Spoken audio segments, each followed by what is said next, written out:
What happens if you have people add fruit to their regular diet? 3 apples or 3 pears a day as snacks between meals on top of whatever else they were eating. Fruit is low in calories, but not zero, so if you add food to people's diet, even healthy foods, won't they gain weight? No, they lost a couple pounds. Maybe it was all that fiber? If you remember, we learned our gut bacteria can create anti-obesity compounds from fiber. That's why they also had a cookie group. 3 apples, 3 pears, or 3 cookies with enough oats in them to have about the same amount of fiber as the fruit. Despite the fiber, adding cookies to one's diet does not lead to weight loss. They think the weight-reducing secret of fruit is its low energy density, meaning you get a lot of food for just a few calories, so it fills you up. Energy density is a relatively new concept that has been identified as an important factor in body weight control in both adults and in children and adolescents. Energy density is defined as the amount of calories per unit weight of a food or beverage. Water, for example, provides a significant amount of weight without adding calories. Fiber, too. Thus, foods high in fiber and water are generally lower in energy density.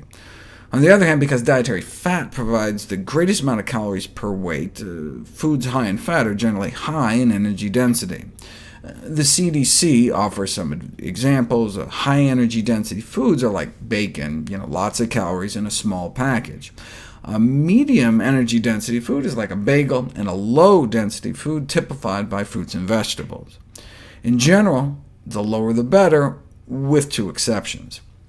Soda is heavy, so heavy that by energy density it looks less harmful than it is, and nuts have so much fat they appear less healthy than they are. Otherwise, though, the science supports a relationship between energy density and body weight, such that consuming diets lower in energy density may be an effective strategy for weight control.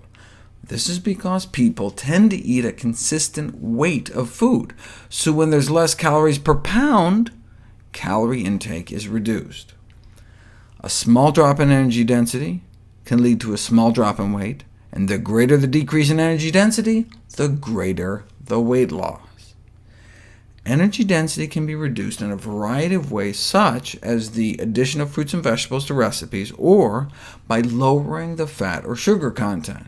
And indeed, that's how we evolved, eating predominantly low energy density foods, such as fruits, vegetables, plants, and tubers, starch-filled roots like sweet potatoes. The first study to emphasize how fruits and vegetables could affect energy density and food intake was conducted more than 30 years ago. Researchers were able to cut people's caloric intake nearly in half, from 3,000 calories a day down to 1,570, without cutting portions, just by substituting less calorie-dense foods, which means lots of fruits, vegetables, whole grains, and beans, compared to a high-energy density meal with lots of meat and sugar. Nearly half the calories, but they enjoyed the meals just as much. They tried this in Hawaii, putting people on a traditional Hawaiian diet with all the plant foods they could eat. Lost an average of 17 pounds in just 21 days, resulting in better cholesterol, triglycerides, blood sugars, and blood pressure. Caloric intake dropped 40%, but not by eating less food. In fact, they lost 17 pounds in 21 days eating more food, 4 pounds of food. But because plants tend to be so calorically dilute, one can stuff oneself without getting the same kind of weight gain. And the energy density of foods is of interest for weight management, not only because it allows people to eat satisfying portions while limiting calories, but also because reductions in energy density are associated with improved dietary quality. For example, lower energy-dense diets associated with lower risk of pancreatic cancer. Lower energy density foods tend to be healthier foods, so we get the best of both worlds.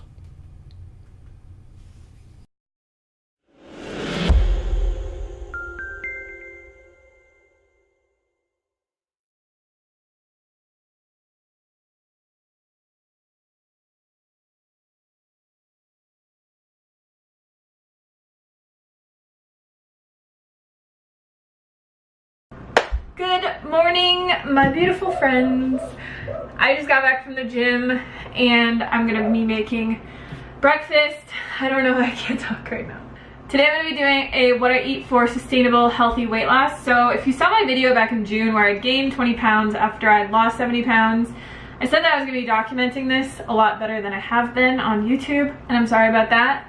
But in the last, what has it been, 6 months? I've lost about 14 to 15 pounds. I only weigh myself once a month, so I weighed myself on December 1st and I was 126 pounds. So I think that was 14 or 15 pounds that I've lost since June, which I know is really slow, but it's very sustainable. I feel like I'm not doing anything at all. I'm not restricting my calories. I'm not working out like crazy. I'm not really doing anything except for eating healthy foods. I just want to talk about kind of where I think I went wrong. So when I had originally lost 70 pounds, I'd never in my entire life had reached a goal weight or had successful weight loss. So I really had no idea how to maintain my weight. And how I gained those 20 pounds back was, it's not that I was eating like junk food all the time or anything like that. I was just eating differently. I wasn't eating the way that I was when I was losing weight, which now I realize to maintain my weight whenever I get there, I have no real goal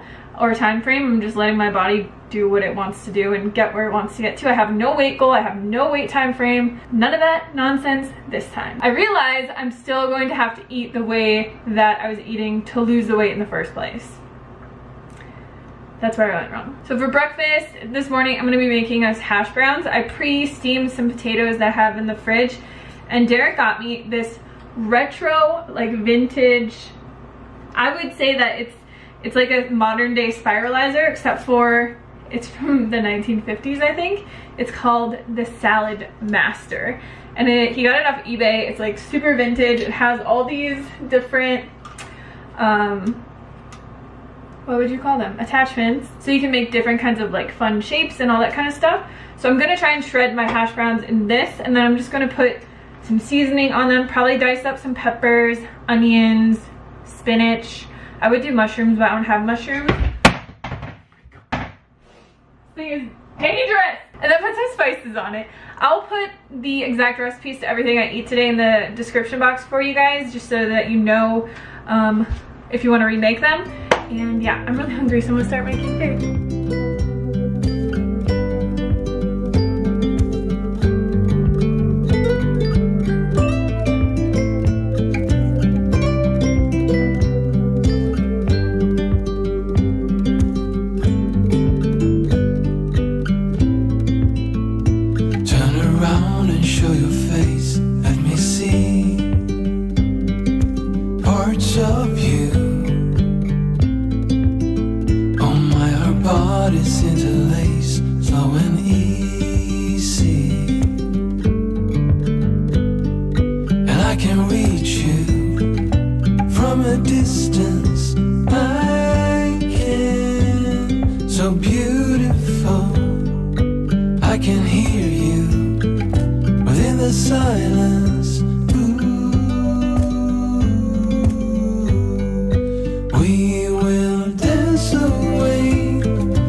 back inside from doing yoga. As you saw in the video, I've been working really hard on my handstands because I want to be able to do like a killer handstand. That's my goal for 2019. I want to talk really quickly about the exercise that I've been doing. So I've been going to the gym probably 3 to 5 times a week. Like sometimes I'm really motivated and I go 5 times, and then some weeks I just go 3 times. But I've been doing probably 45 minutes of just strength training. I have not been walking as much. If you saw my weight loss journey from years ago, I was walking like 15,000 steps a day. Now I'm probably walking 5, maybe 1 day a week I get 10,000 steps.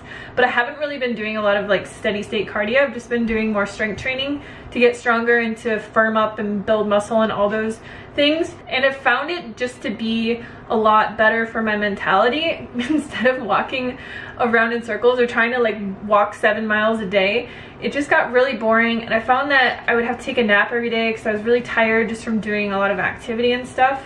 And now I have more energy to like focus on things that I want to do in my life, things that I want to create, and just having a good life in general that's not focused around walking 7 miles a day. And obviously I do yoga pretty much every day. But yeah, it's just been very relaxed. I haven't been like pushing myself really hard or doing anything crazy. I just wanted to mention that if you guys had any questions. And I'm really more focused right now on just building my strength and flexibility and kind of just seeing where this new routine takes me. Like I said, I don't have any weight loss goals or any goals anymore. I just want to find a routine that I can stick to for the rest of my life and be happy and be strong and be healthy and be all those things. So I'm going to show you guys how to make my favorite little snack. I call them mint truffle balls. Basically all they are is dates, cocoa powder, and peppermint, a little bit of peppermint oil, and they honestly taste like peppermint patties. I have a video where I made them in the past, but I haven't made them for a while, and then I made them for Christmas, and like everyone was freaking out about how good they are because they're amazing. They taste like freaking candy and they're so healthy for you. So I've been eating these a lot as just in between meals if I want something sweet. I think because I eat more of a starch-based diet, I always kind of want to have something small and sweet after a meal for some reason, and I really just love chocolate, and any way that I can get chocolate into my body, I'm good with that. So let's make these.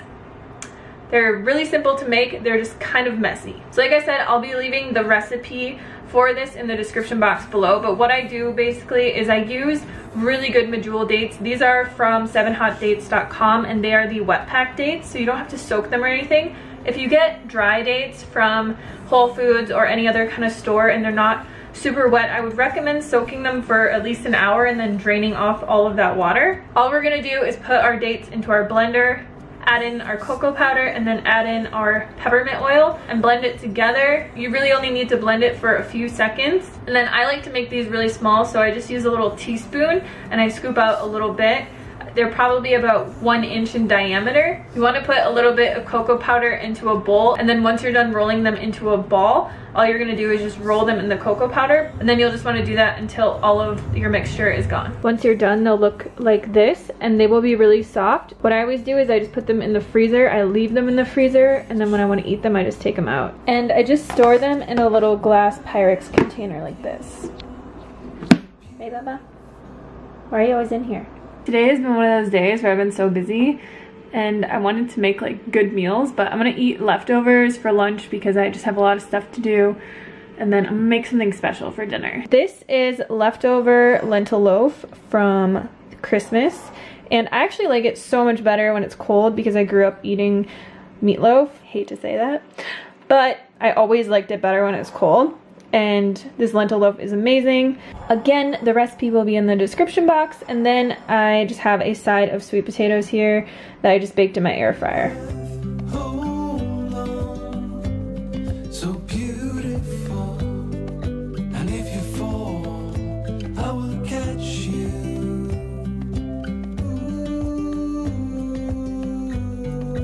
We will dance away gloomy days right here.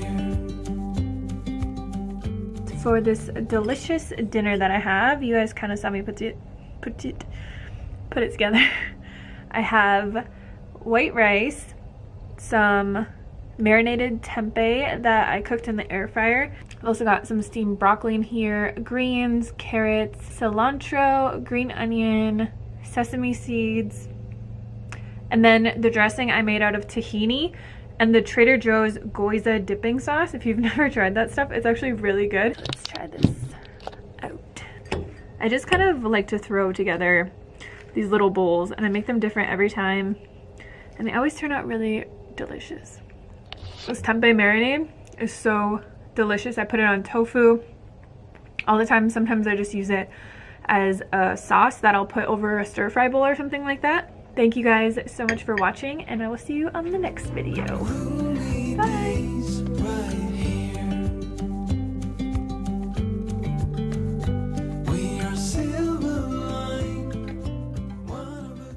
What's up, Zen Dude Nation? Today we're talking about, I always do this, I always throw my hands in the air in the beginning of workouts or videos. So Zen Dude Nation, today we are talking about how to jump rope to lose weight. Now there's a lot of people out there who are really good at jumping rope, but maybe they don't have the body that you want, right? They don't have that lean, sprinter, or soccer-like physique. So that's because you can't necessarily just correlate jumping rope with having the body you want. You have to jump rope a certain way to make sure that you're losing body fat. So you're not gonna learn how to do the coolest tricks in this video, but you are going to learn how to jump rope in a way that's gonna help you remove body fat and reveal sex. Pure sex from here down to there.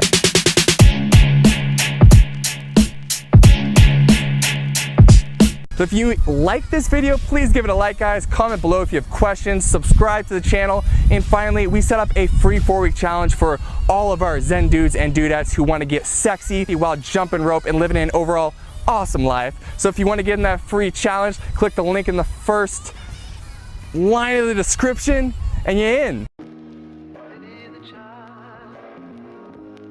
First thing, when it comes to jumping rope, we recommend that you jump rope fasted. Oh, what's that, Dan? Oh, Dan wants me to explain to you guys what fasting is. Well, fasting is just not eating. Dude, no! So if you wake up in the morning, you usually eat your Cheerios, don't eat your Cheerios, instead go jump some rope and then eat your Cheerios. No! Now, before you get your panties up in a bunch, listen, we understand that scares some people, but when you jump rope on a fasted stomach, you're no longer using glucose to fuel yourself while you work out, but instead you're fueling yourself with your body fat, which means you are losing body fat while you're exercising. It's the best thing ever. So if you want to give it a shot, so maybe one day try fasting where you jump rope and then eat your meal after that. Number 2, we want you using a weighted handle jump rope. If you use a regular speed rope, yeah, maybe you could do cooler tricks, but guess what? You're not burning as much body fat because that extra resistance that weighted handle rope provides helps you burn more calories. Step 3, you guys, we want you doing high intensity interval training. That means you are going all out effort with the jump rope, and then you're taking 10 seconds, you're chilling, and you're doing another repetition of 30 seconds. Rest. Rest. I guess it's not really repetition, it's just 30 seconds of jumping your rope, and then 10 seconds rest. You can do that 8 times in one circuit, and you can go ahead and do that 3 to 5 times for one high intensity interval training workout. You guys, you don't even need to listen to me say this. We created YouTube workouts. We got a ton of them that follow this strategy. Step 4, do exercises that you feel comfortable with, all right? If you are trying to do a really wild trick, you're probably gonna mess up a lot and you're not gonna burn a ton of calories. So we want you doing exercises that you're already pretty fluent in. For example, the regular bounce, or for example, the run in place. Exercises that you can go super fast and hard on, and you're not gonna necessarily be messing up. You guys, so important. Step number 5 is make sure that you go all out with your effort. Now, if you're jumping rope at a moderate pace, yeah, you might get some endorphins pumping, you feel kind of good, but we're here to lose weight, we're here to remove body fat, so make sure that when you go, you're imagining there's a bear running behind you, and you need to jump rope to escape him and stay alive. So you want to have that rope out on the side so you can spin that rope as fast as possible, making sure, of course, you're removing as much body fat from your body as possible. Body fat removed. Finally, you guys, don't do one of these workouts and wonder why it didn't work. You need to do 3 to 5 of these every single week for ever, not forever, guys, but you need to do it until you start to see results, okay? Like anything else you've tried to get good at, if you're trying to get a six-pack or you want to get lean, you want a sexy body, it just takes time, guys. So do these workouts 3 to 5 times a week, and you're gonna see fat being removed, and you're gonna see muscle being gained, you're gonna see sexy again from head to toe. It's all gonna be great stuff, guys. Just stick with it, and you're gonna see the results you want.